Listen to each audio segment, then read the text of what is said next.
Now, a message from the UN. Desperado, why don't you come to your senses? Been out riding fences so long now. You're a hard one, I know that you got your reasons. Things that are pleasing you hurt you somehow. Don't you draw the queen of diamonds, boy? She beat you if she's able. The queen of hearts is always your best bet. Now it seems to be some fine things have been laid upon your table, but you only want the one that you can get. Desperado, oh, you ain't getting no younger. Pain in your hunger driving you home. Freedom, oh freedom, well that's just some people talking. This prison is walking through this world all day long.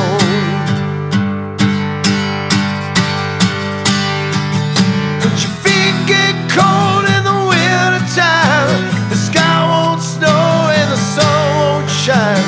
It's hard to tell the night time from the day.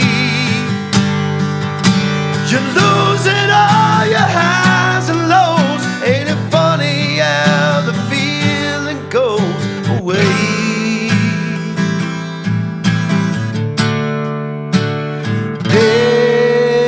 Desperado.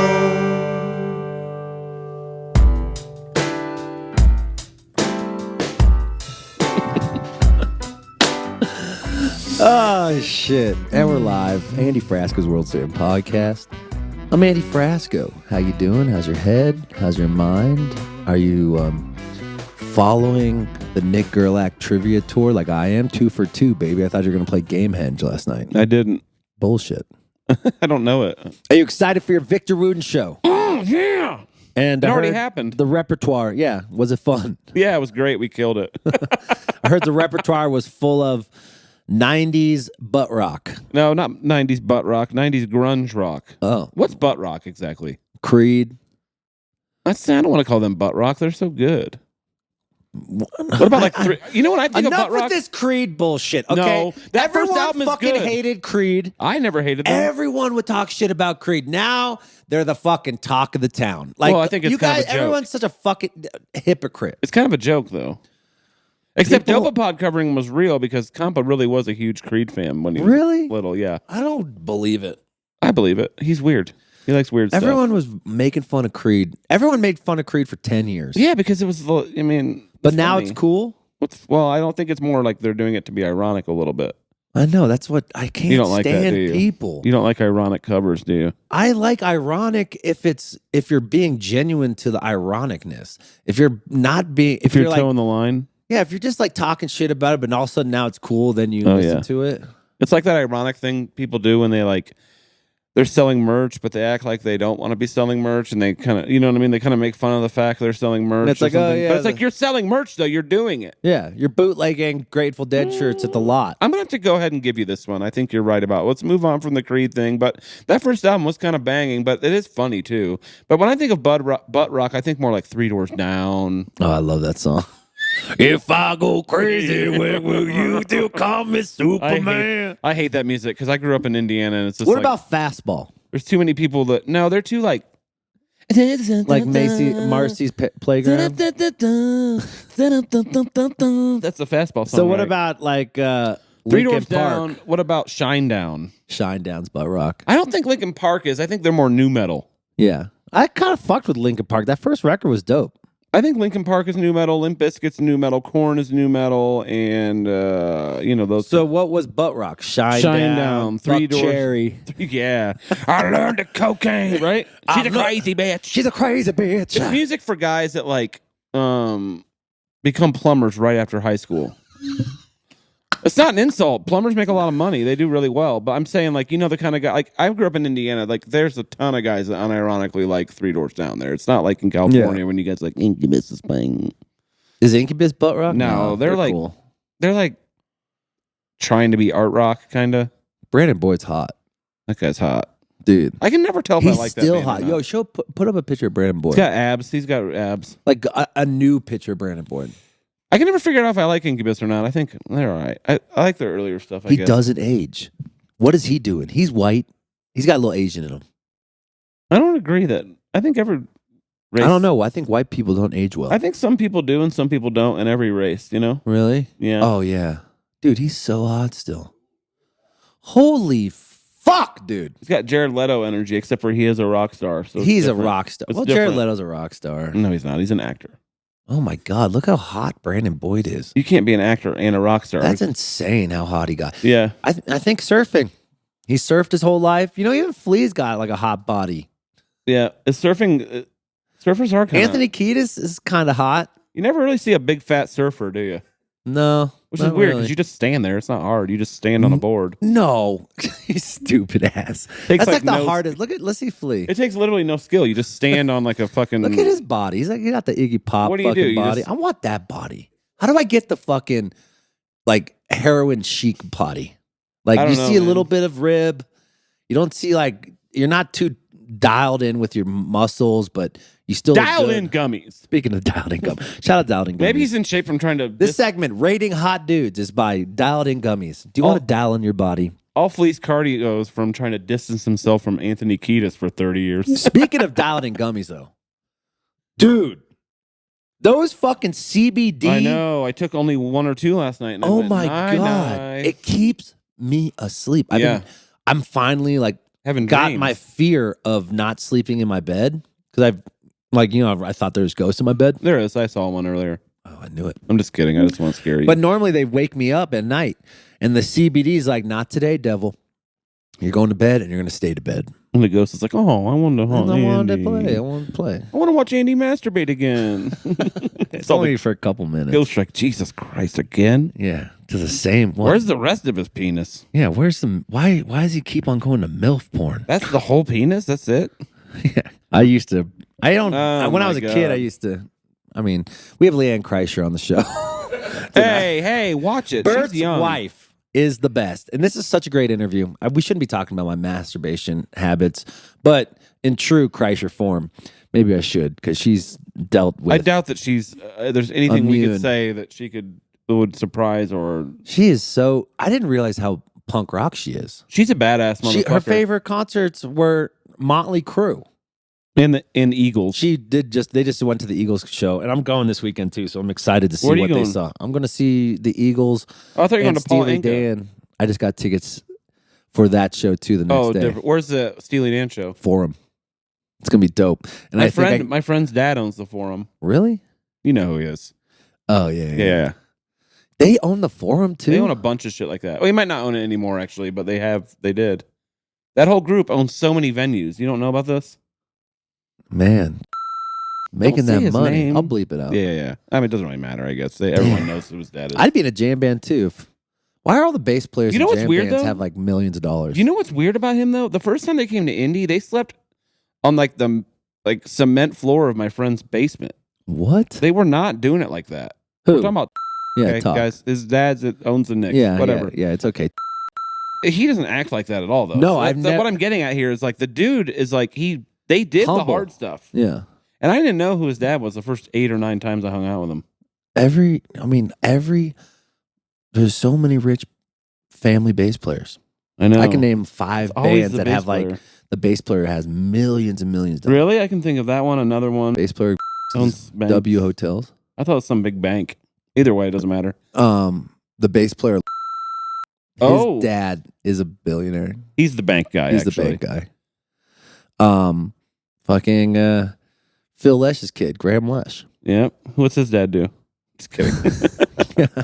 And they're all humble. Yeah. All the bass players are cool and humble. It's called old rich versus new rich. You know about that? Like, if I was Graham Lesh and my whole childhood was just like going on a PJ to gig, would I become an asshole? No, yes, definitely. I probably would.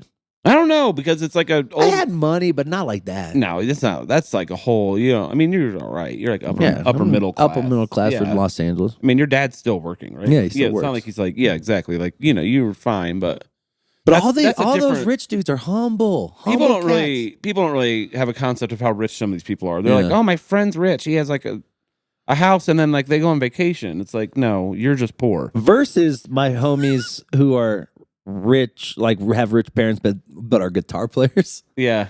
Well, They're they a little spend more on- douchier. I know. What is that? I wonder. Maybe because they're guitar players, and guitar players are just douchier. Super by nature. alpha. Guitar players are alpha. Yeah, them and trumpet players. They're kind of on the Trumpet? same. Trumpet players are dicks, dude. Really? Yeah, but they should be arrogant. It's the hardest horn. It's like it takes a certain guy to do it. Every instrument does have sort of a personality to it. I've been watching Benny Bloom a lot lately. He just gets better and better. He's a I great lo- musician. Great musician, but just a great front man. Oh yeah, he's good. He's great. I went to that gig with Sax Gordon. I just love his demeanor. He's I'm just excited like, to be a front man on Thursday. he's got that old crooner energy. Yeah, He's got that Paul Anka. He's got that. because he sings now. Yeah. Yeah. That guy was amazing on sax, huh? Yeah. Sax- Sax Gordon was dope. It's very rare. I have to go. I'm like, I got to see this guy. Yeah. So It was- grab yourself some dialed in Yeah. gummies. They're great, They're great. and they're affordable, and they're in every. I got a busy I just saw week they just this went to week. Kush Club. They had them everywhere. Yours are all medical though. There now. What, Kush Club? The Frasco ones are medical there, but they have the other Oh, ones. really? Yeah, they have, and Toby's are back there. Yeah, cool. They had all the stuff. Kush Club let me borrow a pound of weed Borrow? for my photo shoot. Oh, would they front it? Sound like they front it to you. Yeah, so you can- I'm like, don't smoke it. No one's smoking. They front me a pound, They man. front me a pound. I owe them 2 G's by Wednesday. I love Kush Club. It's my favorite. Yeah, so if you're in the Denver area, I'll give this is a free plug. Go to Yeah, Kush Club. Walk's the man, dude. Yeah, Joaquin's the man. He's been a good friend of mine for a long time. Man, I got a busy week this week. I leave for LA, LA. and You're mostly going on like fun things though. It's Friday I'm going to Oh, start yeah. mixing the first 2 songs we're putting out next month. how long does it take you to mix a track? 4 hours? A day, 6 hours, That's about right. 6-8 hours with Rick Parker. I love Rick. He did like Lord Huron. Mhm. It's just he's a cool hang. So I love hanging at his house all day. He lives in the Hollywood Hills. This is a pro Lord Huron podcast, right? Yeah, we like Lord Huron. Okay, cool. You like him? I haven't checked him out enough. My friend's their sound guy, and he's cool. So They're fucking. You can't They- hate the hustle. They're if- fucking drawing. if they hire him and take him around, they must be nice guys. Yeah. Yeah. So Friday I'm doing that, and then we go to Paul Anka. I'm gonna take mushrooms Hell yeah. with Toddy. Todd Glass and Gaffigan, Oh, Gaffigan's going? That's Yeah. funny. and then He's from Indiana. yeah, and then Saturday I'm taking my parents to the Eagles Steely Dan game or Game. God, Who do you like Thinking about more, Eagles or Steely Dan? Tough fucking one. Eagles. Really? I think Don't do it. I won't Watch do your it. mouth I about Steely know. Dan around me. I know it's a little nerdy for me. Mm. Donald Fagelson. What's his name? Fagelson. Fagelson's Fagan. Donald Fagelson? Is that a slur? I think you accidentally did a slur. He's Jew. I like the Eagles. I don't know. They're both amazing, but Steely Dan only has the one guy now. I mean, there's a couple great songs. Yeah, I by think when Steely you Dan, see but Steely- Eagles have so many good songs. Steely Dan has such amazing lyrics, though. I feel like you would like them more if you really dug into their lyrics more. I do respect how Good they are. seriously they take the records too. Like I watched their documentary on Asia, and they had like 10 bands. Like they said, nope, not good enough. Let's keep it going. Mm-hmm. I thought you'd be more into them because of like the songwriting they do. I'm just not into all those weird chords. That's fair. I mean, I think that's fair. I'm not Yeah. like but you're not like, but they're good. they're good. Yeah. I bet you're gonna like them more live. They're cool. I mean, like their musicians are so good. My live. dad has a hard on for Steely Dan and the Eagles. This Oh, is like dude, his wet Boomer dream. dads love This is Steely fucking Dan. wet dream. So I'm excited to do that with them. Eagles are cool. Yeah, it'll be cool. And then Sunday, I'm going to take. Oh, I'm recording. I'm writing a song with Kenny Carkeet from AWOL Nation again. He's I met the him. best. I met him on a podcast. Yeah, I always like. I like him because he's quick. I like people. I like quick. When engineers and producers are quick, and like when we have an idea and you're not Men are fucking up with the workflow, those are my best favorite producers. So that's what those I are fuck with. That's what a good producer is. Yeah, Gel Buda, and Mostly I love about speed. I love Gel Buda and I love Kenny Carkeet. They're the best.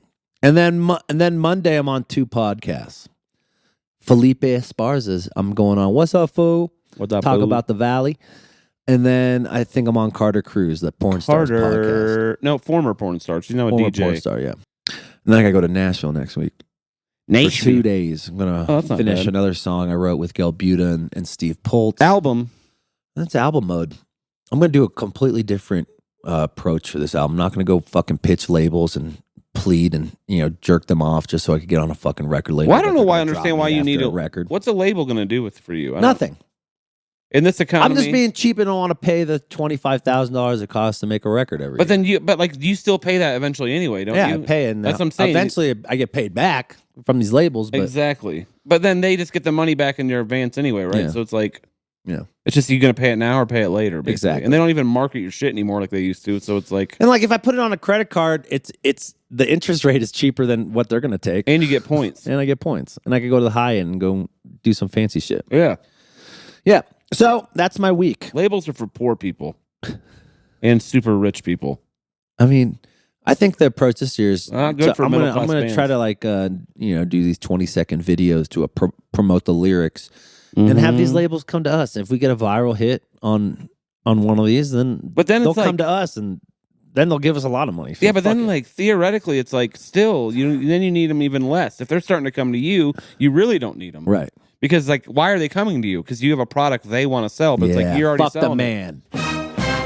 Yeah, As soon as like the mainstream, we're going independent. Yeah, We're taking this so. What do you mean we're going independent? You've been independent Yeah. for like 15 years. I always wanted to pitch LeeAnn Kreischer and Bert Kreischer on putting out my record. That'd be cool. Yeah, because they did a great To me- job. They promoted Shane Torres's special so well. To me, that's a cooler move than being on whatever new market. And they can help me with YouTube. They really crushed YouTube.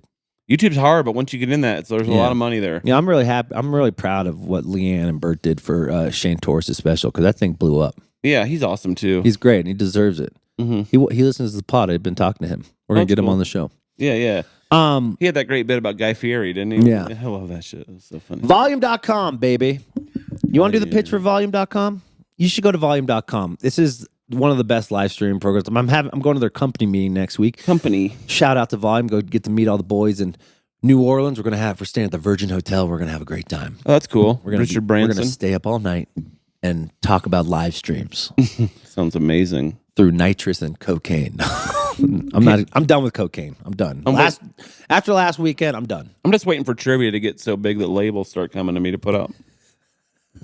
Trivia. That'd be so funny. Arista Records. Trivia, wrong trivia. Endorsed by RCA Records. Be awesome. You can make a trivia album for like $80. Head to volume.com, guys. They have a bunch of live streams. Hopefully, next trivia will be up there. All can afford our it. songs, all our podcasts are archived there. So if you want to rewatch some of these great interviews of these great acts, I feel like we're really becoming strong interviewing them as a team lately. Yeah, we're getting better as a team. You know. So head over to volume.com, watch our faces. We look good. Day 4, no cocaine. Let's go! Good job. You went 4 days. It's also Wednesday. True. Wow, you made it from Sunday to Wednesday without doing cocaine. Cool. I mean, I'm not doing a lot, but I did. No, we don't do I a went lot home. of cocaine, guys. We don't really do cocaine that much. It's a joke. We're like Friday night. We're I exaggerating. did so much fucking cocaine. I was hurting. We're I was exaggerating. I was guys. hurting. I was like, God damn it, Denver! I could tell you didn't even. I could tell you were hurting because on Saturday you didn't even have an Instagram story. I was like, damn, this motherfucker is hungover. So if you want to see the glow back in our faces, head to volume.com. It's 6 p.m. and he hasn't even posted one Instagram story. You didn't even share someone else sharing your thing. That's when you know Andy's I'm having a hard hungover. day. Yeah. I'm just eating. I ordered Uber Eats 3 times. Wow. I looked at my Uber Eats this month. Bad. It's disgusting. Well, I'm bad too. It's like I I don't think I cook. spent $100 on Uber Eats last Holy month. shit. Oh, because you buy other people lunch and shit. Yeah, but I love Uber Eats because I don't cook, so it's like I just went to GoPuff to spend. I spent $50 on Zins. Have them you can get delivered to Zins me. on GoPuff. Can you get cigarettes on GoPuff? Oh yeah, I used to I didn't know that. spend $12 a pack just so I didn't have 'cause they to mark drive it to the up? gas station. They charge like $2 extra. That's worth it. Yeah. Anyway, go to volume.com and But I am off. such I'm pieces still of off shit. cigarettes. We're such losers. I'm still dude. off cigarettes. I mean, we are actually like. I know everyone thinks we're cool because we have a podcast, but We are fucking scumbags. I mean, you're in your late 30s. I'm in my 40s, early 40s, and we both can't really cook a meal. Yeah, exactly.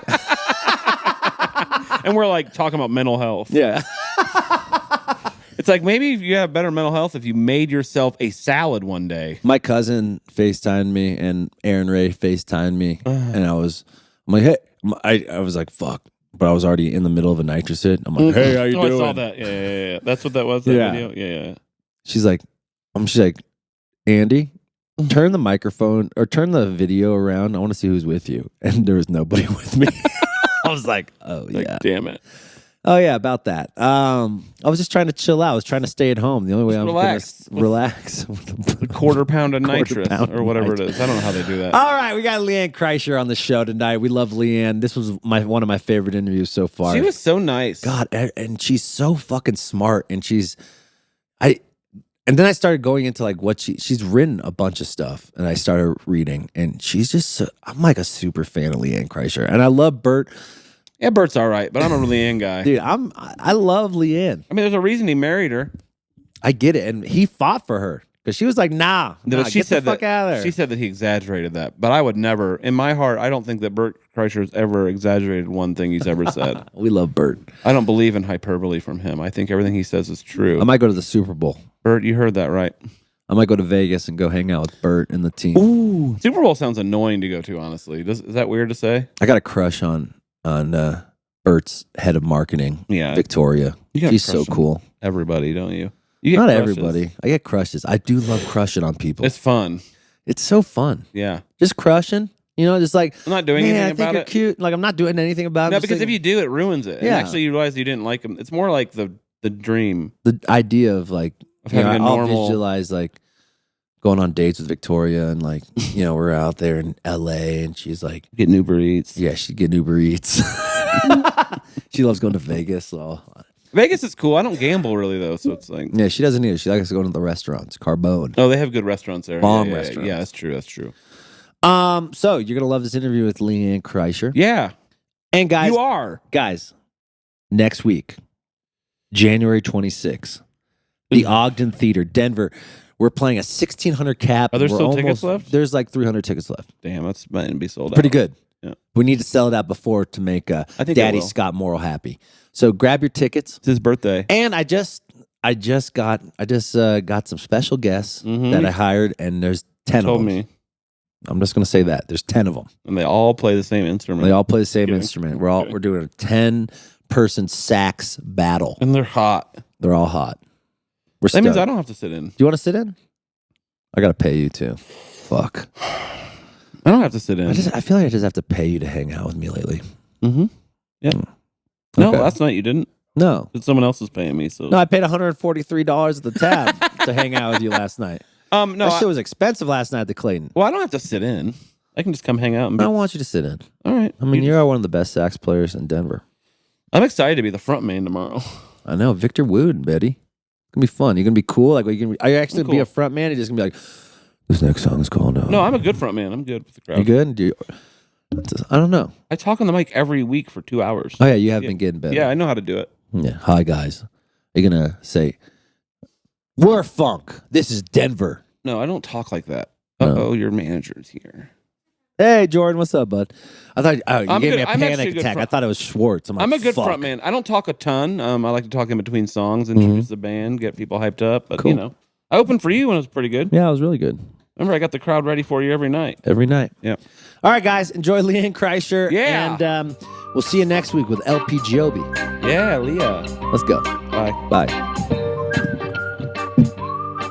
Hi, LeeAnn. Hi, mister. How are you? I'm good. Oh, man. I keep thinking about that time we had in Philadelphia. Thanks so much for inviting me. Oh, it was so fun. That was a blast. It was really fun. Thank you for coming. Oh, it was so fun. Do you like going on tour? Is that something you like to do, or is it something you do to entertain Bert? A little bit of both. A little bit of both, to be honest with you, because tour can be exhausting. Just the schedule and the grind of it. Yeah. But I don't mind it. The problem is, he snores pretty bad. So when we were on Fully Loaded on land, I stayed in the ladies' bus.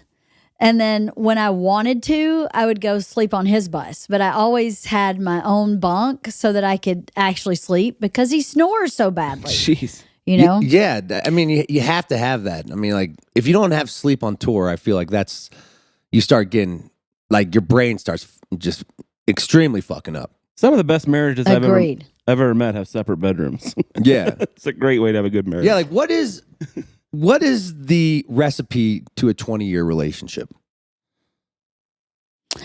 That's a really good question. I don't know I don't have a general answer for that. I can have an answer specific to my 20-year relationship. Yeah. I really enjoy Bert, right? Yeah. I enjoy him. When we were first dating, we were really broke, and our dates were like pizza, cheap pizza, $10 pizza, and Scrabble, or Rummy, or Uno, or a movie that was on cable because we couldn't afford to do anything. And we really enjoyed each other. Like, we had a really good time. So that's part of it. The other part of it is, I think this sounds real hippy-dippy, but I think our value system really lines up. Like, we value the same thing. I value art kind of the same way he values art, and I look at what he does for a living as art. Yeah. So, that and the way we raised our kids kind of lined up. So, yeah, totally. And it's like, because you grew up in, like, rural Georgia, right? Like, really small town Georgia. So, like, moving like to LA, 1,600 people, yeah. Yeah, exactly. So, like, what was that transition like from moving from Georgia to LA? Because you guys kind of, like, got together in LA. So, like, what were you doing in LA for your career at first? Well, I moved to New York first. Oh, I lived really? in New York for 4 years. What were you doing over there? I decided I was in my 4th year of college, and I was really unhappy, like massively unhappy. And my mom's husband at the time was like, well, what do you want to do? And I said, well, I think I want to study acting, but I don't actually know if I want to be an actor. I just think I need to, like, not be here. So I want to move to New York. And it's so weird. I'm born and raised in Georgia, and I love the way I grew up. I wouldn't change anything about where I grew up or how I grew up, but I definitely grew out of it, right? Right, yeah. So it was a certain time where I was like, I can't actually do this anymore. And I wasn't making friends. I didn't have friends. I just didn't. It just didn't fit me as I grew up. So I was like, I just got to get out of Georgia. So I'm going to go to New York. I lived there for 4 years and studied acting. And while I was studying acting, I started writing.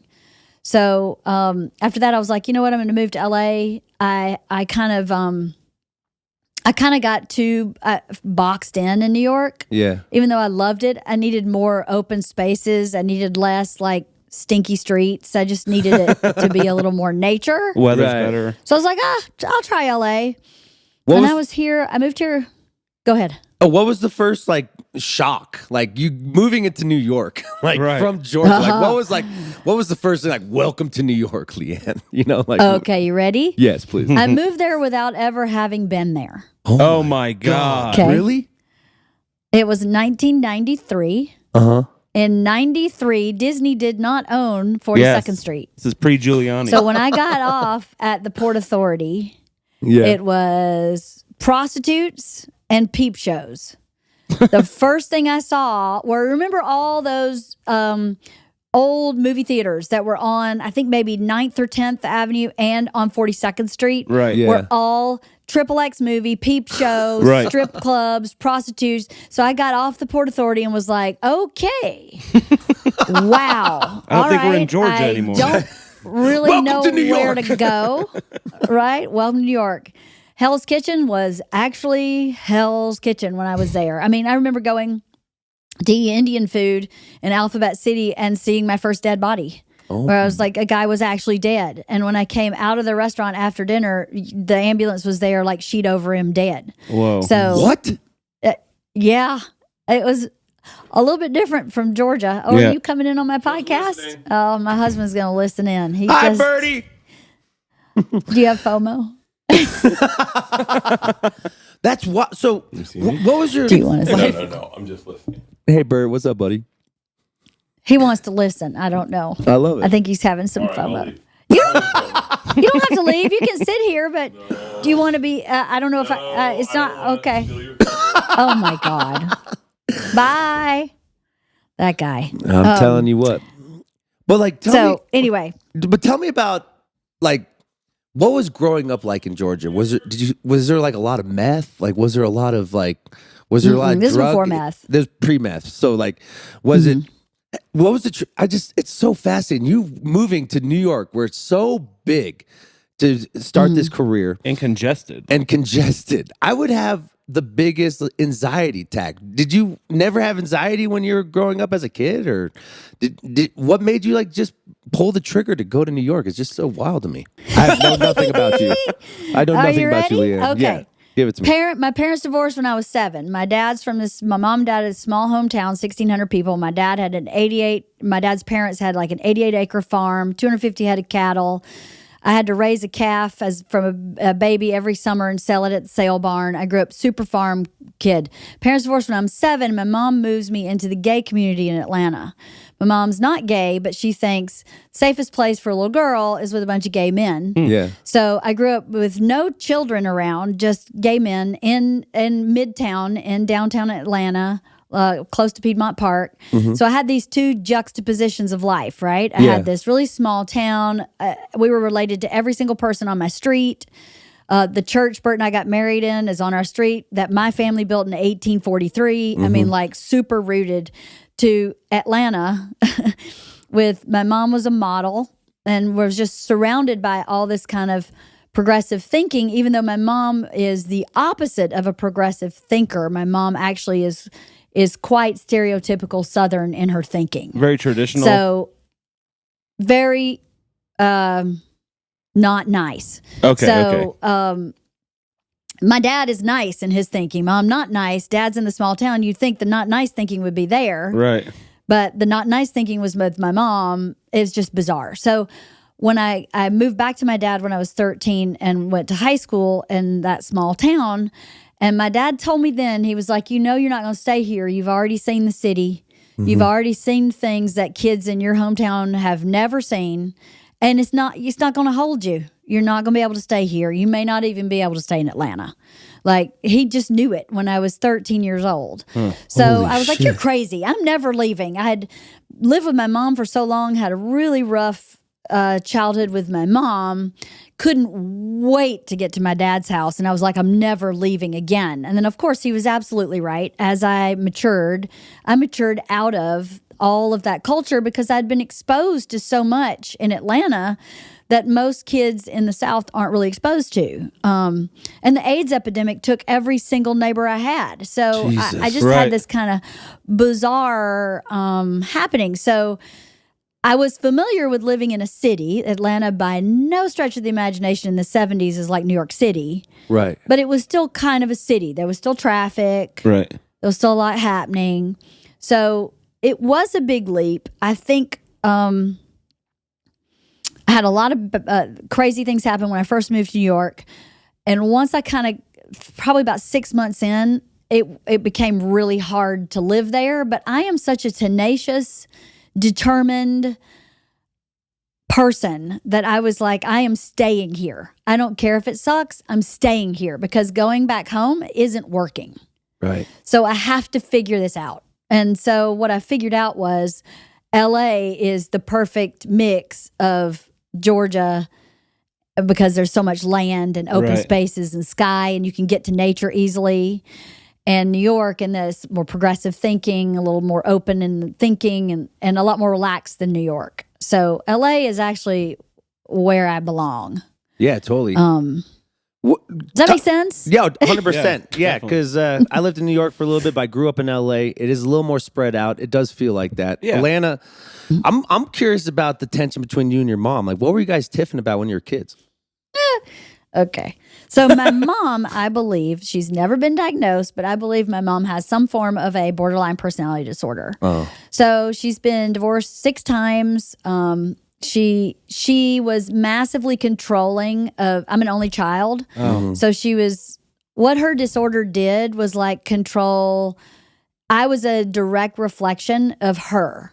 So if like I was a big tomboy and she was a model, so I was not into dresses. I didn't even wear a shirt till I was like 6 years old. I didn't wear shoes or shirt. I was just never brushed my hair, and it was really not okay for her.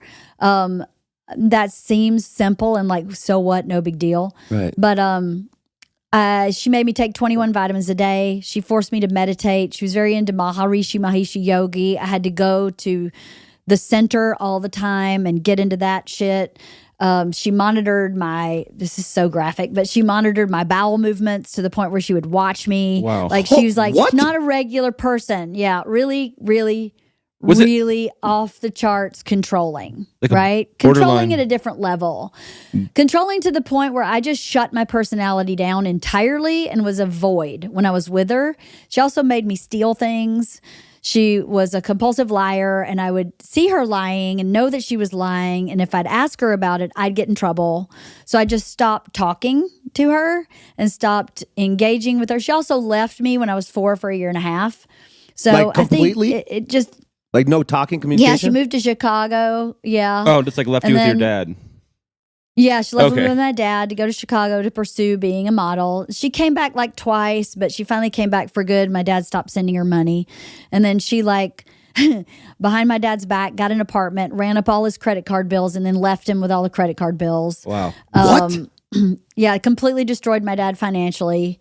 I didn't know that. I was 7, Right. but as an adult, I found that out. And she never had any friends. She was a really successful model. She was actually the highest paid model in Atlanta for about 9 years. She worked on the runway in Italy. She's beautiful, like 5'8", blonde, green eyes. I look like my dad. Yeah, really, really messed up when, had a boyfriend that had a lot of cash. We go to the Cayman Islands with like 2 suitcases full of cash often. What the fuck? Are you serious? It was That's not interesting. suspicious. Right? Yeah. Everybody keeps saying your mother should be a movie. And I'm like, she's just was really, really. The positives of my mom is that in the beginning of Women's Lib, she was all about it. She really was a self-made person in that she came from a smaller town than my hometown and became this really successful model. She's still alive. She's very charming. She's very gregarious, outgoing. She's drop dead gorgeous. She's one of those people that you can't stop looking at. You know how like Right, you right. can't stop looking at Cher? Yeah. You just can't. She's like that. She has that thing where you just can't stop That glow. watching her. Yeah. Did you have commitment issues? She also spent a growing lot up? of my. Did I? Yeah. Yeah, Yeah, I bet. for sure. Like, how did? Like, Yeah. Because like you're so good with family. Like, who taught you family? Like, who taught you how to like have a family? Your dad? My dad's family. Okay. Well, my dad's Okay. divorced twice, but his family is legit. Okay. Everybody on my dad's side of the family, and my dad himself. My dad wanted that white picket fence. My dad really wanted my mom, and she just had mental health issues. Really, that's what it is. It's not her fault.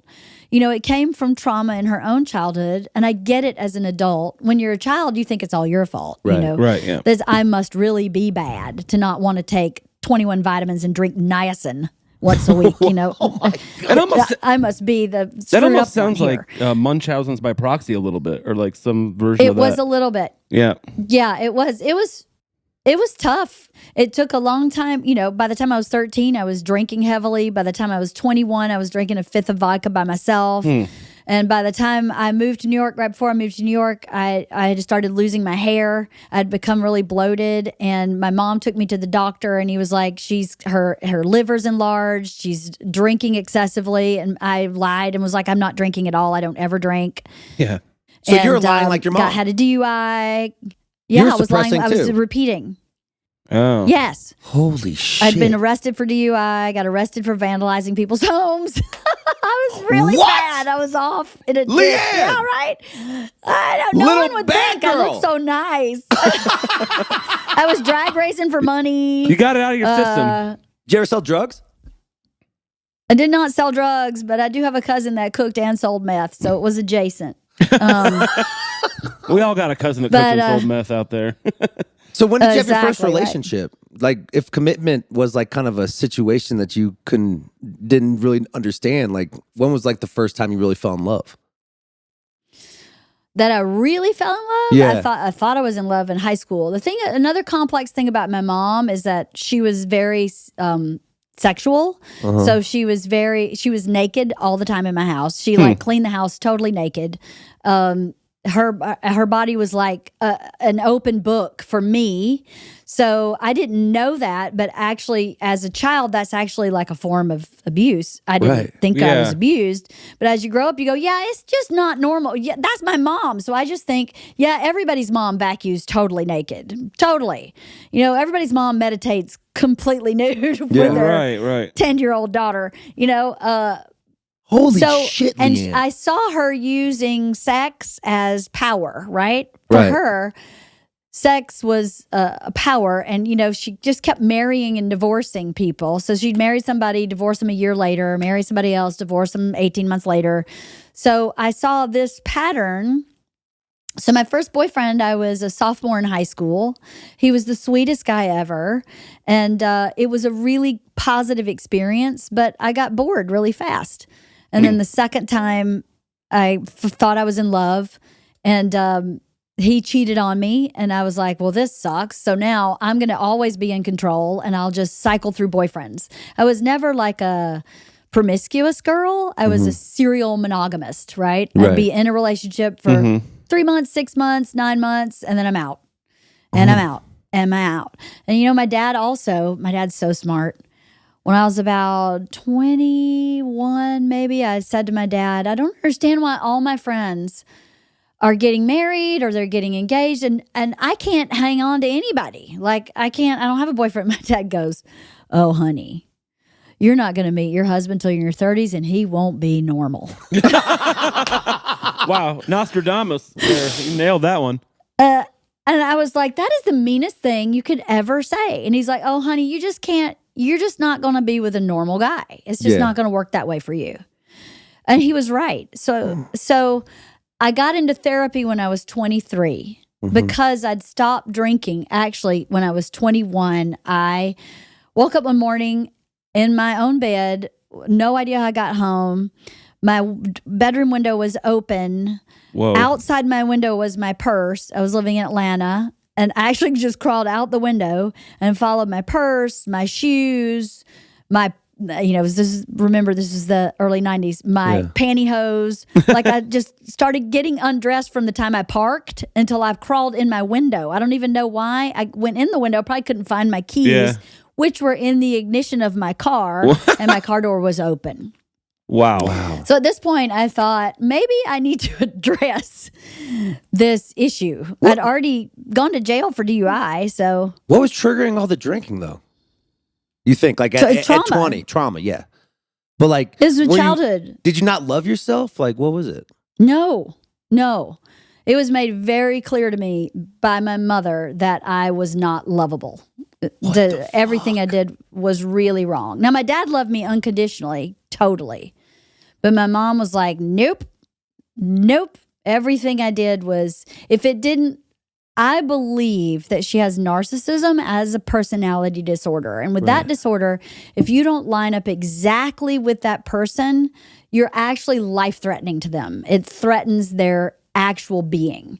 So if I didn't line exactly with her, I was completely cut out of her. Like, I'm dead to her now. I've been dead to her multiple times throughout my life. First time I was 13, I moved in with my dad. She knew I was moving with my dad. And from the time I left, I didn't see her for like a year and a half, didn't hear from her. She destroyed everything I left in her house.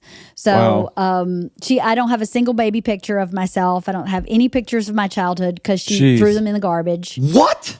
Yeah. Did she did you feel... LeeAnn, this is fucked up. Like textbook narcissism. Totally. Yeah. Hold on. Yes. So when was the first time you actually felt like you loved yourself? How old were you? Probably in my late 20s. What the fuck? You never felt love until your late 20s? Not really. I mean, I started working on it when I was 21, when I was like, this is fucked up. I can't.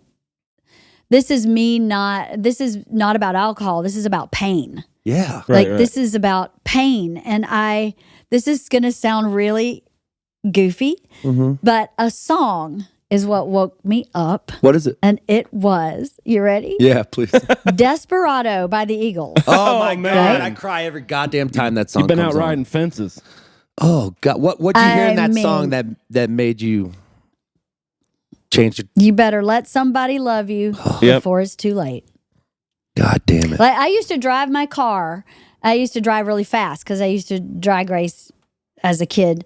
And so I would drive really fast and I would go, if I just cut the wheel 90 degrees, it'll be over. I don't even have to deal with it anymore. It'll just be over.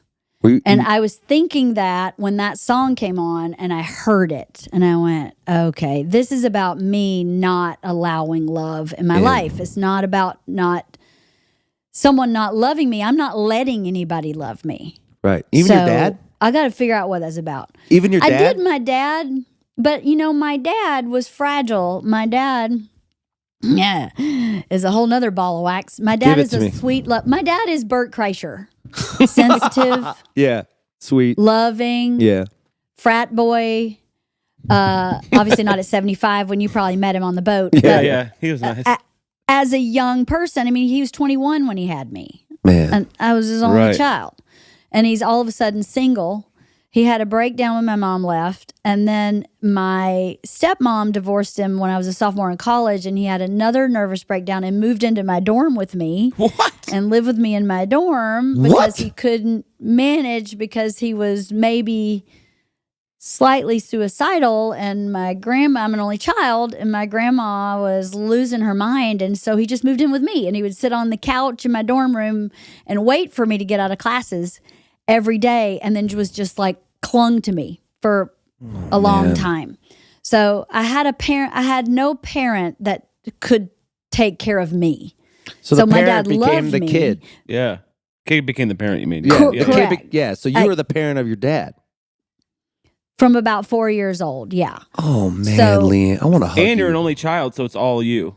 There's nobody. You were completely alone. That's right. There's no one to share it with. I was totally alone. I did have a cat. I was really into my cat. Were you into Yeah. playing by yourself? Like you said you had like no friends. I really. had to. Yeah. Yeah. Damn it. So what about those I had years to, yeah. through 21? So like your dad moves in with you. How do you like that's got to be the weirdest thing, right? Cuz you don't know what love is. You're in college. You're in a dorm. You're in a fucking dorm and your dad is just waiting for you to get out so he could play with you. It's not exactly a big place, a dorm room. Right. No, my roommate was sweetest girl. She moved in with her boyfriend. Everybody loved my dad. My dad okay. is the guy that, I was a cheerleader in high school. He was the cheerleader mom. He drove us to every ball game. He knew all my friends. Everyone has always adored my dad. The same happened with sorority. As soon as I joined the sorority that was in college, if we needed to build something for Rush, my dad would come build it. So everyone knew my dad. And I Okay. lived on the sorority floor in my dorm. So everybody knew him. So, of course, when this happened, everybody was like, well, of course. And my roommate moved in with her boyfriend so he could have her bed. And, it was obviously odd. But if everybody hadn't really kind of already known it, it Yeah. would have been even more odd. The transition was easier. So- yeah. Did he ever flirt with any of your college students? No. No. He was a good No. man. He was a good man. No, he's not that way at all. He's Yeah. not at all. No, Do you think depression's genetic? I think it can be. Yeah, Do you think like past trauma? Like what was his parents like? What was your grandparents his like? parents were awesome. I mean, they were awesome. They were the farmers. My grandpa had 250 head of cattle. My grandma raised chickens for a living. She also worked in like a men's suit factory sewing suits. They went to school together in that church where Bert and I got married is where they went to school. So they just kind of grew up together. My grandma was like, they were just great salt of the earth, basic people. And my dad is a great salt of the earth, basic person who married like the Tasmanian devil. Right. And in high school, she wasn't the Tasmanian devil. She really wanted to be that. And I don't think she was able to because of her mental health stuff. Right. Her upbringing was really difficult.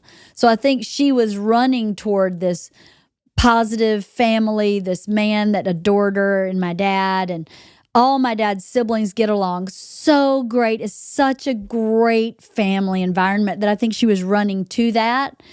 And at a certain point, when you have kids, it's freaking a lot and it triggers a lot. So if you have, I was lucky enough to be 33 before I had a child. She was 20. Right. She got married 3 weeks after she graduated high school. She didn't have a shot. Did she man. want to have a didn't kid? have a You shot. think? Did she? Yeah. Yes, they were pregnant 3 times. They lost 2 Oh children. my God. They miscarried 2. So yeah, she wanted kids. My dad wanted kids too, but at a certain point, they moved on, I guess, or were like, let's just push pause. And my dad also pretty progressive guy. She worked to put him through trade school. He was a mechanic. He has like 4 certifications as an auto mechanic. And when he was up and running in his own shop, he said, well, it's your turn. What do you want to do for a career? You don't have to just be a stay-at-home mom if you don't want to be. What do you want to do? And she wanted to be a model. And back in the day, you go to Barbizon modeling school. So he paid for her to go to school. He was supporting her. He was being a real team player. And he got paid back with, I think, the trauma caught up with her. Her trauma caught up with her. And she couldn't deal with it. She really, I think, the control part. Listen, when you have a 2-year-old having a tantrum, you're not in control. Yeah, you're Right. And you have to surrender to what's happening until you can become in control again. And I don't think that worked for her. No, like, and I think if I gave birth to myself, her name is Isla, and I can. Yeah. I personally broke a toilet tank lid over the toilet over Isla because she's so frustrating as a toddler.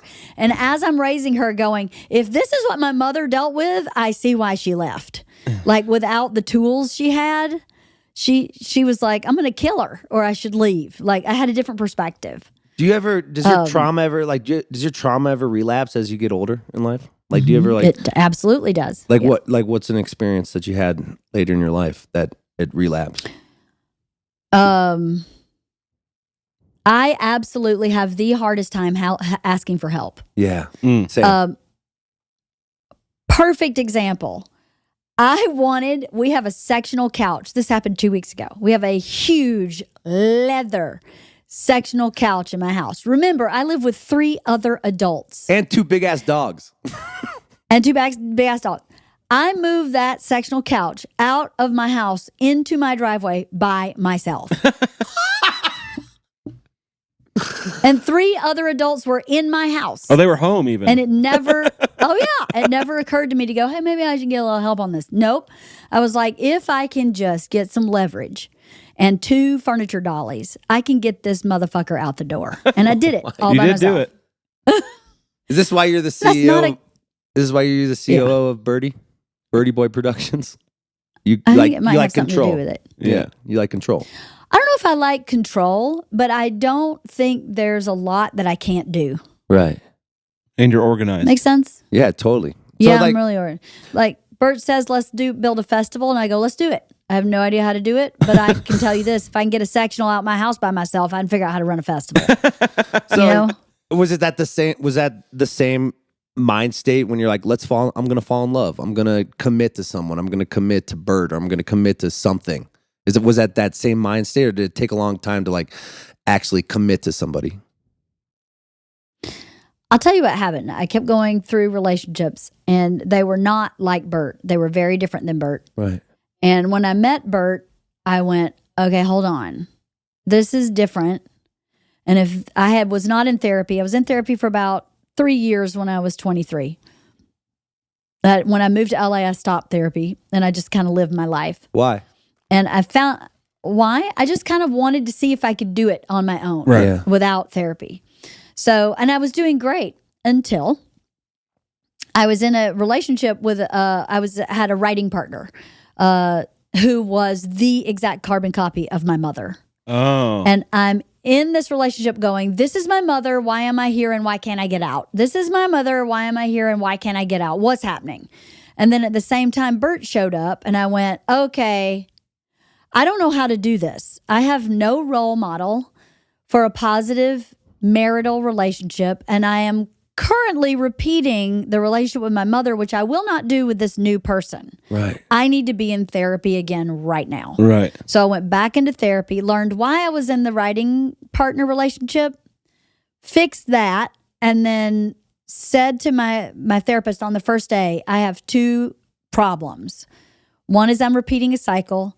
2 is I'm in a new cycle with a new type of person and I don't know how to do this and I really want to know. Even if this isn't the right guy, I need to figure out how to do this. So I was 32. Because Bert told me he was fighting for like to have you commit. I remember him saying Or something like you broke that. up really early. You broke up and you're over it, but he kept on fighting No. for you. What was it? Was that it? Have you never heard stories from Bert Hyperbole Kreischer? No? I saw your sweatshirts yesterday. That was fucking hilarious. What did it say? Dude. What did it say? This isn't real. What did it say on your That's not sweatshirt? real. That's not real. He says that to me all the time. I'll go like, I'm really suspicious our mailman is stealing packages. And I'll go, that's not real. And I'm like, have you ever even seen our freaking mailman? You don't even know what I'm talking about. But It's definitely a already thing. it's not real. That does happen. That's not real. I mean, yeah, that's not real. From the greatest storyteller on earth. So how did you get out of that cycle of parenting from what you've learned from your mom versus how you parent your kids? Part of it was being really self-aware, right? And being very curious. Right. So instead of being reactive as a parent, I tried to be curious. It didn't always work, but that was my focus. It was like if I go, I wonder why this is making me feel this way. Or I wonder why she's having that behavior instead of stop doing that. You know, the way I was parented was stop doing that or I'm going to spank you. Right. Well, I was like, they're doing it for a reason. And I think I'd been in therapy enough to understand that everything has a reason. It comes from a base. Maybe it's genetic. Maybe it's conditional. Maybe it's learned. But isn't it right to be curious about that? I mean, Georgia has so many genetic similarities to Bert that when she got here and started doing certain behaviors, I went, oh my God, I have to now stop being upset with Bert for this behavior because it is just genetic. Right. He actually can't help it. Right. So Interesting. it made me like, and I did that for myself too with Isla, is I would look at Isla and go, oh, wow, I am so stubborn and bullheaded sometimes and it doesn't serve me. Interesting. And I'm Wow. watching this child do the same thing and it's not serving her either. So So how do you approach that Maybe I advice to should- her? How do you give her that advice? man, it's not easy. Yeah. Sometimes she doesn't hear it. My mother-in-law gave me great advice. She said, with a kid like Isla, you have to say it and eventually it'll sink in. It may be 20 years from now.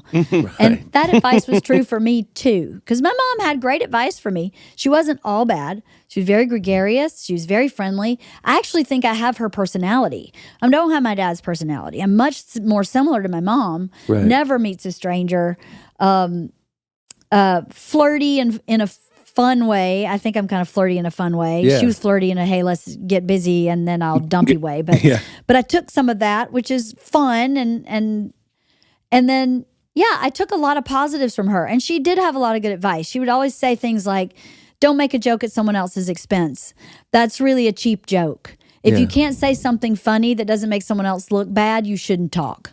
And I was like, that's really great advice. She had a lot of things like that. Every morning I woke up in her house, she was singing. Every morning. She loved music. She always had popular music on, Queen and Eagles and Doobie Brothers, and constantly into music. I have a huge love of music, and it's directly from my mom. My dad didn't care much about music. She definitely exposed me to art, and she took me to the Fernbank Science Center all the time. She really wanted me to be exposed to more than most kids from my small hometown could ever have the opportunity to have. So there were parts of her that were, being exposed to Maharishi Yogi was really important too, because I don't like to meditate, but I understand a different spirituality that's not Southern Baptism. Yeah, true. And like that's interesting because yoga wasn't like the big popular thing back then like it is now. It's probably a lot It's not different. yoga. It's transcendental meditation. Oh, okay. I thought you were saying still though. It's I mean, TM. I feel like that's a lot more in the culture now than it was then. Like in general. 100%. Yeah. Yeah, we were total freaks. We only shopped for groceries at a health food store, which is where they like pour the peanuts in the thing and squash them out to get your peanut butter. Right. Everything was like, was not allowed sugar. I couldn't have processed foods, could not have fast food. She regulated everything I put in my mouth. She regulated everything that came out of my body. I was really thin. I was really, really thin. And when I took my kids to the pediatrician when they were growing up, I was just talking. She was asking me about my own health history so she could relate it to my kids. And I grew 4 inches in college. And she was like, that is not normal. That's from a malnourished childhood. Oh, right. And I was like, what? She was like, what was your diet like as a child? And when I was telling her, she was like, oh, okay. Now this makes sense. You were finally eating. Yeah, your body's That's what like, happened is You started finally got eating. protein. Yeah. Holy shit. Dude. Yeah. LeeAnn. And now one would think she was trying to make me really healthy. 21 vitamins, drinking niacin, acidophilus on my popcorn, brewer's yeast on my popcorn. I had to everything had to be like that. There was a purpose for everything that I put in my mouth. But Was she anorexic? I don't think so, but I don't know. She was very thin. She looks like Cher from the Naked Yeah. Day. You know, Okay. Cher's like nobody. Yeah. Right, That's what right. her body looks like. Just ridiculous. Do you think she's jealous of you now of your success? I think so, but I don't know. I haven't talked to her in a long time. Oh, okay. I think she definitely hates me. So I That's definitely so know wild. that to be true based on other family members in her family who I still talk to. She Wow. definitely hates me. I'm still dead to her. So, but that's okay. Do you feel like you could ever kind of hash it out, or no? You think that Nope. ship has sailed? Nope.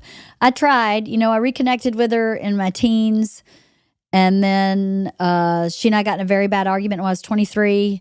Dead to her again. Reconnected to her right before I started dating Bert. So my early 30s. And she was angry at me when, Bert and I got pregnant on the pill. So we were, I don't think I ever was going to get married.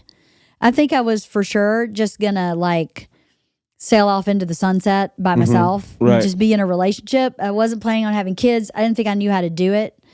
I didn't think I'd be a good mom. But when we got pregnant on the pill, I have such a faith in the universe that I was like, well, obviously this is my path because we were actively trying to prevent this and it happened Right. anyway. So this is my path. So, okay, then like everything else, if I'm going to do it, I'm going to fucking do it. Right. So, I embraced it, and I loved being a mom and being married, but I definitely was not planning on this. I didn't think I'd be able to do it. But when I was pregnant, I reached out to my mom again to tell her I was pregnant, and that was the last straw for her.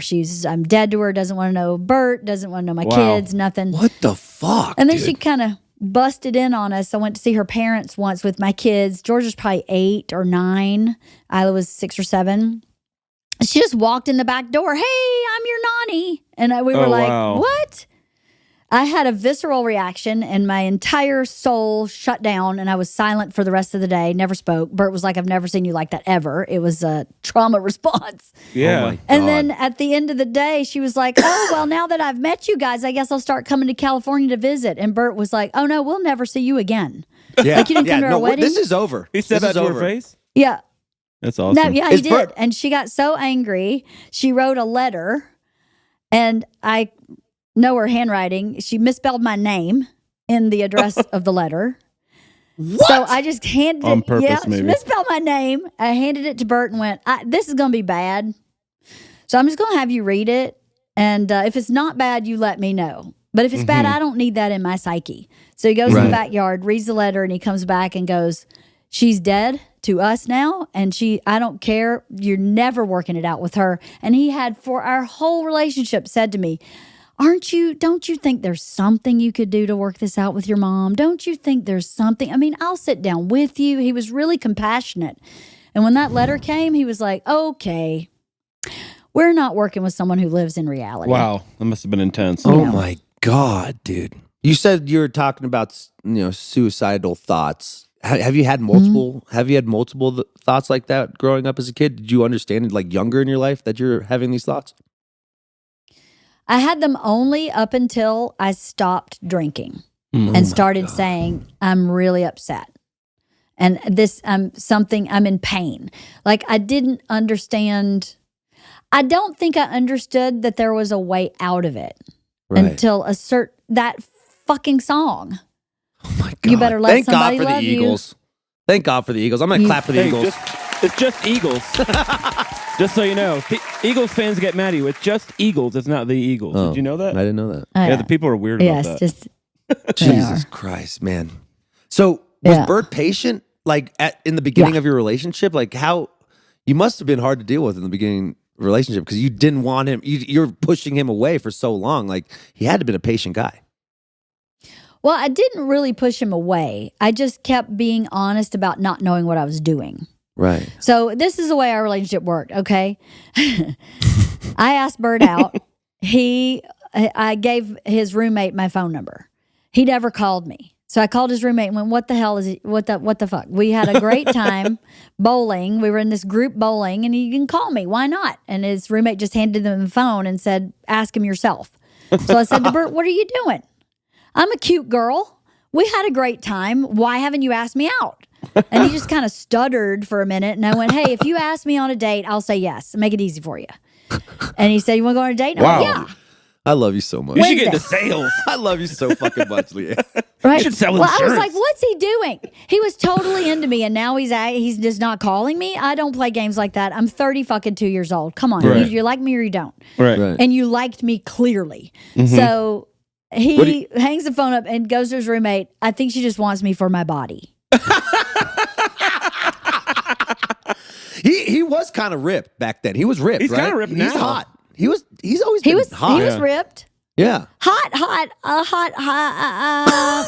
saw ripped. some- Yeah. Handsome. Can we go handsome at least? Ripped. Okay, ripped. He was Ripped. No, he was adorable. I thought he was the best. So he goes to pick me up for the date, and I'm dressed for a date. And he's like, oh, this is a date. Has a panic attack, can no longer tolerate his shoes, can't tolerate his collared shirt, doesn't eat at dinner, doesn't let dinner end, and then goes, how about we go somewhere else for dessert? Okay, he doesn't eat dessert. How about we go to a bar for a nightcap? Okay, close down the bar. How about we go to Ralph's and pick up a 6-pack? Yeah. Okay. And then I'm like, get out. It's like 3 o'clock in the morning. You got to get out. 9 a.m. the next day, calls me, what are you doing tonight? Next day, calls me at 9 a.m. What are you doing tonight? Next day, what are you doing tonight? What are you doing tonight? Every day, he started just doing whatever I did. He was there. He went to yoga. He went for a hike. Is he obsessive like You that? Does he think? get into I feel like that's like when he gets into something, he just goes full in. Sounds like a golden retriever kind of, but I mean that as a compliment. They're the Yes, best. 100%. So that's how it started. And we, like I said in the beginning, ate pizza and played Scrabble. Yeah. First and foremost, we were really good friends. Even though we were dating, that relationship was built on being really good friends. So because we were really good friends, I felt like I could tell him anything. Yeah. So when I was like, hey, I'm feeling things I don't understand, I could say that. And then he would be patient with me knowing what my history was. How long did it take you to get comfortable talking about your feelings with him? A long time. Yeah. A couple years or what? We'd already, a long time. Isla was a baby, probably. Wow. Maybe Isla was 1 or 2. So at that point, we'd been together like 5 years. Something like that. She's the younger one, right? So you had kids pretty early in your relationship. About a year and 3 months. A year and a half. That's interesting. 2 years into our relationship, we had a baby. So a year and like 6 months, we were pregnant. Interesting, yeah. Man, LeeAnn, I want to hug you. You are. This is wild. Yeah. What? Can we talk a little bit about your writing? How was writing like a way to get away from the real? Does that make sense? Yep. Was I like Yep. you were just so suppressed that you wanted to have this imagination story in your life? Yeah. What I started writing when I was in middle school. I actually won an award in our state for creative writing in middle school. So What'd you write but about? I What wasn't was a it? journaler. What was the story? In middle school, I don't Yeah. even remember. It was some kind of like sci-fi. What if it's the machine something and Bert sci-fi. stole it? yeah, Right, exactly. Bert stole her middle I am actually story. the machine. No, I don't remember, but I never like journaled or anything. But I've always been a voracious reader. I just love to read from a really young age, and I read constantly. Yeah. And then I didn't even really know you could be a writer for a living. I didn't, obviously someone wrote these books, but I didn't put two and two together that someone actually does that for a job. And when I was in New York, I was acting. People kept saying, "You got to change your accent, man. You got to change your accent." And I kept going, "Why? Like Southern people don't exist in the world, Right. Like the nurse 2 in ER can't be a Southern? Southern person. Come on." So I just started writing for myself. And then when I moved to LA, acting really wasn't my thing. And I just started writing all the time. I also obviously had a million side hustles to pay for my rent. But Right. yeah, I wrote 8 screenplays. 1 was made, 4 were optioned. Oh, wow. And right before I got pregnant, Sony asked me to develop a book into a screenplay, and then their deal with the book author fell through. I wrote a pilot that I raised the money for, had a director, was ready to shoot myself. The director fell through, got pregnant. I was super morning sick when I was pregnant with Georgia. And then once Georgia was born, Bert went on tour when she was 3 days old. So I didn't really have, I was just mom. So, and I can't write. I was an immersive writer in that I would write like 12 hours a day, 6 days a week. I didn't know how to do it any other way. Right. So I can't like write while she's napping. I couldn't do that. I also had a day job and had multiple day jobs while Bert was trying to build his career. I managed a 139 unit apartment building by myself with no Holy handyman. shit. What LeeAnn, the fuck? you are And I sold Superwoman, Avon. dude. Wow. What the fuck, LeeAnn? Are you kidding me? Is there anything you missed No about pride, baby. I No fucking, pride. I love you so goddamn much. Hold on. So, what was it? Were you bummed out that you couldn't write anymore? When that moment when you felt like you just couldn't do it, like that hurt you? Because that's like your art. It wasn't really tied directly to writing. It was tied to me being able to express me in some way. So Right. the reason I started my podcast was that. Like my creativity sort of shifted into helping Bert Yeah. with his sets. I do not write for him at all. But he definitely runs stuff by me and will brainstorm stuff and then he'll write. Right. Or when he's working on a special, a stand-up routine live looks very different than it does on a small screen. Right. So, like, you may say the word great 3 times in one story, but on the small screen, you can't really do that. Right. So, people will just turn the channel. So, I do a really good job of about a month out watching his sets and cleaning them up for him, helping him clean it up. Because he's so in the moment, he doesn't know. And I sit in the audience and clean it up for him. So that gave me a lot of creativity. I also been a Girl Scout troop leader for 13 years. I also volunteered really hardcore at school. I ran all our finances. Have you ever slept? I have a huge friend group. What'd you say? Have you ever slept before? You should try. Yeah, you sleep. I don't sleep a lot. Yeah. I've always had a lot of energy my whole life. My dad used to say I was like a wound up top at all times. So I've just always been like this. This is just how What about when like Bert how I roll. spends a shit ton of money? Do you get pissed? Yes. I fucking bet, dude. I was at Philly. I'm like, this man's just buying like $3,000. They bought a house. They bought a house on 2 Bears this week for Habitat for Humanity or something. They split an entire house. Yes. The only thing that gives me comfort is he doesn't know where our money is. So at some point he's going to have to ask me for it. It's all buried in the backyard. What's the most obnoxious thing Bert's bought like early in his career when you guys didn't have money? Oh, early in his career.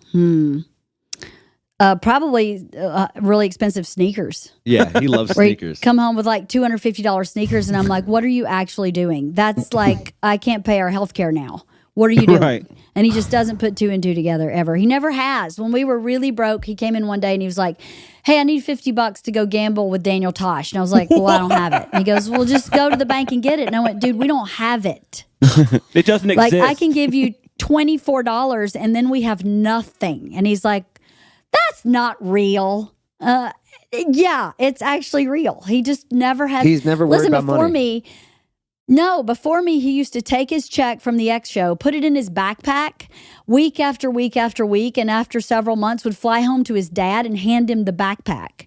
He wouldn't even look at the check. Put it in my bank account for me kind of thing? That's incredible. Yeah.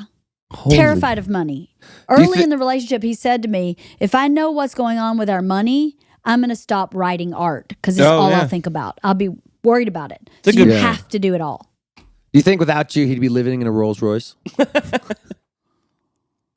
Yeah, because that'd be the only thing he owns. Exactly. He spent it on everything. Yeah. Yeah. Dude. For sure. Down on Skid Row in a Rolls Royce. I know you got to go, LeeAnn. I got a couple more questions, and then I'll let you go. By the way, this has been fucking fantastic getting to know you like this. Well, let me just say this. I love you. I feel like I've known you my whole life. I met you on the cruise in October. Yeah. And you're one of my favorite people on the planet, Andy. I mean, I love you. LeeAnn, I feel like we're kindred spirits, and I'm just so... I'm just like blessed to have you as a friend. Really, like I love everything you do, and I love like hearing your story more and more, and hearing the trauma you had to deal with, and who you are as a woman now is just fucking such a beautiful story. And like I feel like with this Shane, like now you're producing comedy special, like Shane you produced Shane Torres's comedy special, right? Oh, that's cool. I did, yeah. Well, so do you feel like working with Bert on specials after special, what made you decide to like, let's just start helping our friends out? It actually was Bert's decision, sort of. Mm-hmm. Bert was talking to Shane about it. I don't know the context of their first conversation, but I know he said to Shane, if LeeAnn can do it, then I'll do it. Right. And Shane was like, absolutely. So Bert came to me and said, I'll only do this if you do for Shane what you do for me. Right. And I was like, yes. So every special that we've done together, Bert and I do what I'm talking about, sit in there, prep him. Mm-hmm. And then I sit in the control room and I talk to the director about shots. And then what I really do, what my heavy lifting is I sit in the edit. I love You're the editor. editing You love a it? special. It's fun, right? Editing rules. Love it. What's like Editing. What do you see in it? Like if there's like they tape it 3 times, right, or 2 times, or I think everybody does it different, kind of. yeah. What's your approach on editing a special? No fat, baby. Don't No get fat. precious about anything you say. Right. Trim all the fat. You should be like you're on a roller coaster. Right. You never want to get off. If there's ever a moment where you drop out, something's wrong with the moment. It's either not supposed to be in there at all, or the angle is wrong, or it's in the wrong place, or there's something wrong with it. You should never stop watching. And I actually listen to a special more than I watch it. So when you're approaching an edit you're cut the fat. Cut the fat. Yeah. Cut the fat, see where it moves. Don't make anything too precious. Don't be attached to anything. You know, as the artist, they're really attached to their work. I completely get it. Right. So to not be the artist and want the funny, you know, the thing about too, when I grew up with my dad every other weekend and 3 months in the summer, he had 2 male roommates. So I was like, bruh central. All we did was watch Saturday Night Live, every Mel Brooks movie, George Carlin, Gallagher, Richard Pryor. They were constantly watching stand-up. I wasn't really interested in stand-up, but it was always around. And I think having that always in my ear has been great now in this life with Bert and surrounded by comics. I think I have a knowledge of comedy that's not maybe normal for someone like me. So when I watch those specials, when we're doing Bert's special, I really watch it from, I think, growing up all those years watching those great specials. Yeah. So what about, what's your opus like that you've written yourself that you feel like it didn't get the shot that it deserved or anything? Like you said, the pilot? The pilot was pretty awesome. What was it about? And it was about me managing an apartment building and all the, let me tell you about some crazy ass tenants I had in that apartment building. It was a comedy then? It was a comedy, yes. And it was a single camera comedy this was in 2003. So when single camera wasn't a big thing. And yeah, it was about the people in my apartment building, but the main character was me. I love it. or was, me symbolically. I wasn't going to act in it. I just wanted to make it. But that'll come back maybe. Not even that. I think I have a book in me maybe. Yeah. Oh my God! I have you a couple multiple books in you. I have a book. I love my podcast so much. I want you to come be on my podcast. Yeah, I love purposely didn't ask you any questions because I have so many questions for you, but I was like, I'm going to make him come and answer them on my couch. Yeah, I'm coming in town. So in January, we'll try to set it up. I would love that. LeeAnn, God, I'm obsessed with you, and I'm so thankful you're in Bert's life for real. Like, you're the best. I wish we were related. Yeah, I wish you were my mom.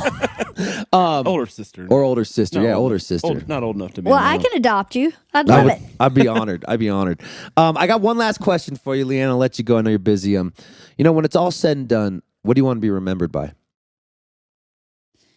As being a kind, generous person. Yeah. And a good mom and a good wife. That's Yeah. it. Kind, generous person. Think you're on track my for grandpa that. died. He was the kindest, generous, most amazing human, my grandpa, my dad's dad. Yeah. Remember, we have 1,600 people in my hometown. 1,500 people came to his funeral. What? So He sold it out. that's a mark of a good human being. Yeah. And I strive to be that good human being. From the example that was given to me by my grandparents and my dad, I strive for that every day, to be the person of your word, to be good to every human being you see, because that's the way you're supposed to be. You're not supposed to be nasty to people. You're supposed to be kind and generous, and that's what I hope I'm remembered for. How did your dad? Sorry, one more question. I'm so fascinated with you. Yeah. LeeAnn. How did your dad approach how your mom treated you? You know what? That's a really interesting question. I don't think anybody's ever asked that. My dad is a very wise person. Yeah. Think about what I told you he said about who I was going to marry Yeah. and not being able to stay in this small town. Mm-hmm. He very wisely let her fall on her own sword. Mm. He never talked badly about her. He never said one negative thing about her. Her behavior spoke so loudly, he didn't need to say a word. Yeah. And he was wise enough to know that. And when I was an adult, I asked him why he never complained about her, why he never had an opinion about her. And he said he felt as a parent it was wrong to rob a child of the ability to develop their own opinion about their parent. And he's right. What a good man. Yeah, that's smart. It's hard to do though. Is he still in love with her? I don't think he is anymore. I think she's been so bad to me that he can't.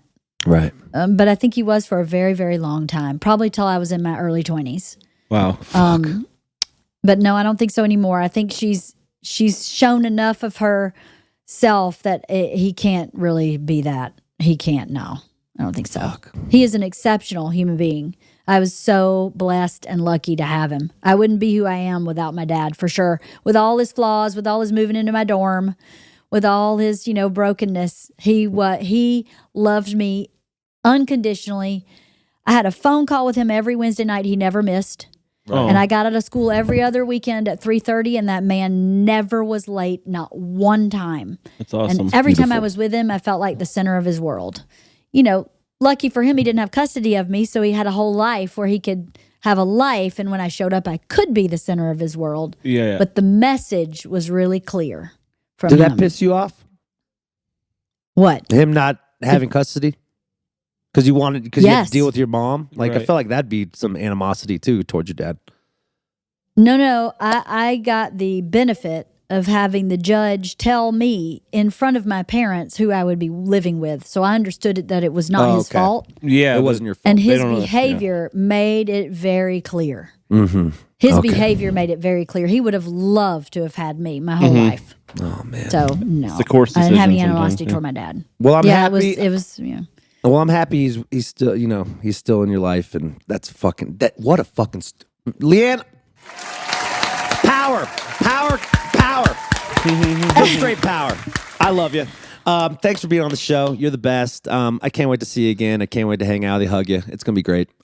Stay. Same. I love you too. Yeah, tell Birdie Boy I say hello, and don't work too hard, You work you work your ass off. You know, Victoria, I love Victoria. I've been getting closer with Victoria. She's amazing. She's so powerful and smart, and the whole crew you have around Birdie Boy Productions. It's all women. It's all women. They It's got women running badass. the It is show. badass, dude. Yeah. Women rule You know, the we world, call baby. ourselves the And badass Pete. bitches. Bad We have a bitches. team jacket. We're badass bitches, baby. Victoria's a it. badass bitch, man. Yeah, She's she is. awesome. Everybody here is awesome. We don't fuck with bad people. Thank God. No time for bad people. That's not what love is, right? They're Right. easily replaceable, bad people. Yeah, and like you've dealt with so much non-love that you actually can. Maybe that's the beauty of your story. Like you felt not non-love that you know what love is now, older in your life. 100%. 100%. I know what I don't want with great clarity. Amen. So, yeah. Thank you for your Thank story. you, guys. Thanks, Thank you. LeeAnn. Thanks. We'll check out. meeting you. I'll push the podcast when we're out here. And yeah, thanks for being on the show, LeeAnn. Thank you. I'll see you in LA, please. I will. Would I'll love hit you that. up when I'm in town. Okay, perfect. All right, bye. Bye. Bye. Bye. That was amazing. That was amazing.